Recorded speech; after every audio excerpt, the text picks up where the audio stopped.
ஜெய ஜெய ஸ்ரீ சுதர்சனா. ஆடிப்பெருக்கு 18ஆம் பெருக்கு என்பது தட்சிண பாரதத்திலே தமிழ்நாட்டிலே மிகவும் பிரசித்தமாக கொண்டாடப்படுகிற ஒரு பண்டிகை. இந்த பண்டிகையை பற்றி சில சுவாரஸ்யங்களை பார்க்கலாம். வேதத்திலே ஒரு மாதத்திற்கும் ஒரு பெயர் சொல்லி இருக்கிறது. அதில் ஆடி மாதத்திற்கு சுச்சி என்று பெயர்.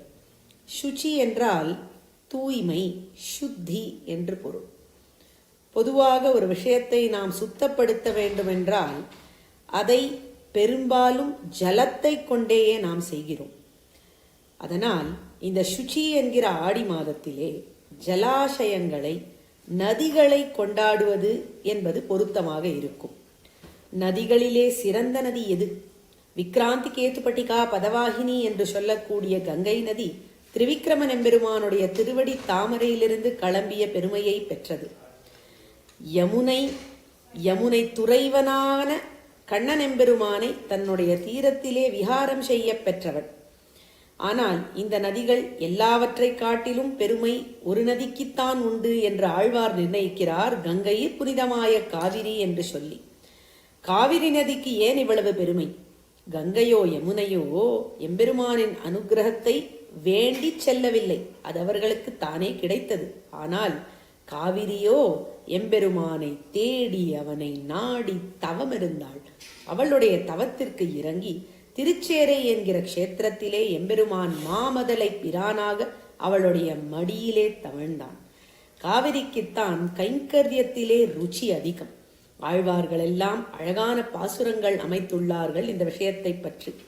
திருவரங்க பெருநகருள் தென்னீர் பொன்னி திரைக்கையால் அடிவருட பள்ளி கொள்ளும் என்று திருவரங்க எம்பெருமானுடைய திருவடி தாமரையை வருடி கொடுத்து கைங்கரியம் செய்வாள் காவிரி தாயார்.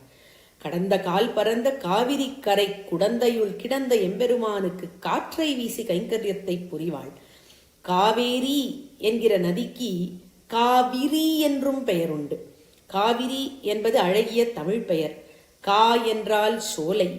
தன்னுடைய கரையிலே சோலையை விரித்து கொண்டு வருவாளாம் காவிரி தாயார். அதனாலேயே இவளுக்கு காவிரி என்று பெயர். இந்த சோலைகளிலிருந்து வீசக்கூடிய காற்றானது எம்பெருமானுக்கு சுககரமாக அமையும். அப்பேற்பட்ட கைங்கரியத்தை காவிரியும் புரிவாள். காற்றை தருவதனால் காவிரிக்கு மருத்விருதா என்கிற பெயருண்டு என்று வேதமும் கூறுகிறது. இப்பேற்பட்ட கைங்கரிய பாவத்திலே ஆர்வம் உடைய காவிரியை நாமும் சம்பிரதாயத்திலே கொண்டாடுகிறோம். திருவாராதனத்திலே பிரதான தீர்த்த பாத்திரத்திற்கு திருக்காவேரி என்றுதான் பெயர். திரு கங்கை, திரு யமுனை என்றெல்லாம் பெயரிடுவதில்லை, திருக்காவேரி என்றே பெயர். இப்பேற்பட்ட கைங்கரிய ருச்சி உடைய காவிரி தாயை இந்த ஆடி பெருக்கென்று நினைத்துக் கொள்வோம். அவள் பெருகி ஓடி சென்னல்களெல்லாம் ஓங்கி வளர்ந்து நாட்டிலே நீங்காத செல்வம் வர வேண்டும் என்று ஆண்டாள் பிரார்த்தித்த ரீதியிலே நாமும் எம்பெருமானிடத்தில் பிரார்த்திக்கலாம்.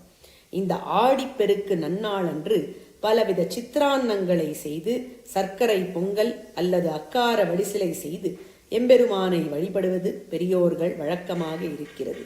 இந்த நன்னாளில் நாட்டுக்கு நலத்தை வேண்டி ஆண்டாளுடைய ஓங்கி உலகளந்த பாசுரத்தையும் சேவித்து நீங்காத செல்வத்தை பெறுவோம். ஜெய ஜெய ஸ்ரீ சுதர்சனா.